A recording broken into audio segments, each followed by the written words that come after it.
I'm back to finish up that Mesa Lonestar.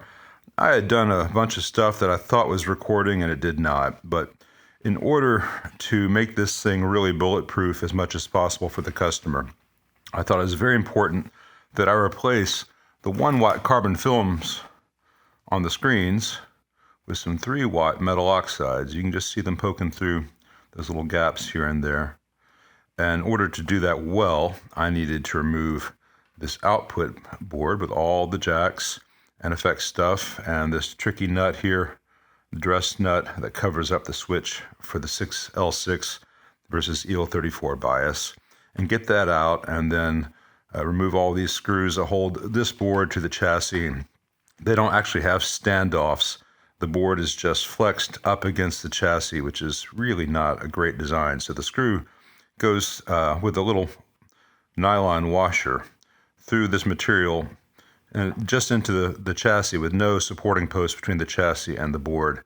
And that's one of the reasons that these things can sometimes desolder themselves, because those solder joints can end up having a lot of stress on the octal sockets. But that's all done, and everything put back together neatly and everything put together correctly. And it's very time consuming to do that. The other change I made was I decided that, unlike Mesa, I would actually honor the data sheet of a 5U4GB rectifier tube and not have more than 64 microfarad capacitance on it. They had two 220s in series for 110 microfarad capacitance for the first stage, the first filter cap, the reservoir stage. And that is a lot to have on a 5U4GB, especially one which gets switched in and out. Because every time you do that, there's a little bit of a surge. So I changed that to two 100s in series. So instead of having 110 microfarad at this stage, we have 50. And that is just below the max for a 5U4GB. And this tube should last a lot longer. Now, I did not get a Mesa or a JJ or any current production 5U4GB because Tube Depot had some new old stock JAN, Joint Army-Navy spec 5U4Gs for about $35. And that is a much better tube than is made today by any manufacturer. This one, I believe, is a Philips or a Sylvania. Doesn't have the brand, but it says USA. And that will be a better choice. But with any 5U4GB, decreasing that capacitance makes it much more likely to last. Then the mismatched green and grays, one green was bad, one gray was bad. The Sovtech with the Mesa labels, those are all gone, and it has 4 matched that are yellow. So Mesa sells them in pairs, and these are the yellow pairs. So one box, I put this tube here and this tube here. In the next box, I put this tube here and this tube here, because maybe this tube and this tube were matched at the factory, and this tube and this tube were matched at the factory, but they're just within the range that they call yellow. So that means that by having the yellow from one box here and the yellow from the other box here, and the mirrored on the other side, this pair on the output will draw about the same amount of current as this pair. So call this the push, this the pull, however you want to think about it. And that's a good way to get a quiet, well-behaved amp. Now, in the previous video, and if you want to see all the problems found with this amp originally, look at the first video on this amp. It's in the description below. I had discovered that the amp was not working in the 10-watt mode, and now it is.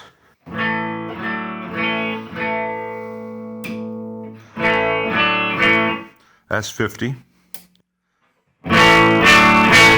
That's 100. And I was probably clipping those last two. When I do the actual playing, I'll turn the mic level down. And I posited, based on the schematic, that it was not working in the 10-watt mode because we had a defective output tube, because the way it kind of runs it in cathode bias, kind of, sort of, don't want to get too far down that rabbit hole of how their 10-watt mode works. But what I found, and it's not on the schematic, is that the 10-watt mode only works if there is a tube rectifier in place. And the tube rectifier had failed, so I was testing it in diode-only mode before. So not only does the schematic not show the switching of the 10-watt mode with the rectifier the schematics show drawing of how the diode and rectifier switching is done is totally inaccurate. I think deliberately so. They're protecting a patent, and which is ridiculous because, if I go in there and I actually look at what's happening, it's pretty easy to suss out. But they have it set so whenever you go to 10 watt mode, it automatically uses the tube rectifier. I don't know why.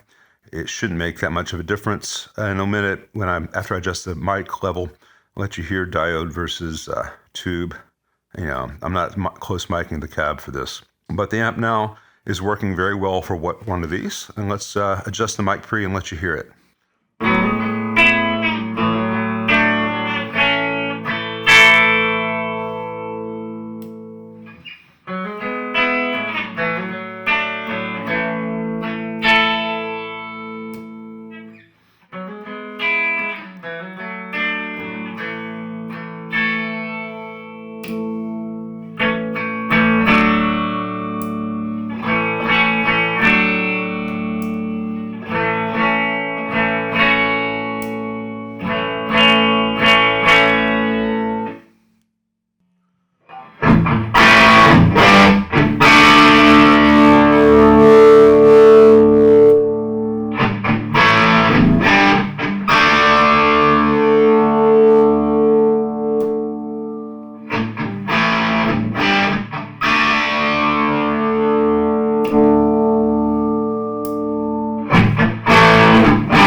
Well, there it is. It's all working right. I don't need to do a full playing demo of this. There's a million videos of the Lonestar out there on YouTube, and they all sound like this. It's one of the better sounding amps that Mesa makes, in my opinion. Certainly one of the best from a service point of view compared to many others. It does have its downsides, and that's dumb. The 110 microfarad stressing out the 5U4 GB is dumb. The rest of it for Mesa is quite good. My concern down the road, as with all Mesas, are the 400 volt rated coupling caps, which like to leak DC. That usually happens after a period of a decade or more. This amp's still relatively new.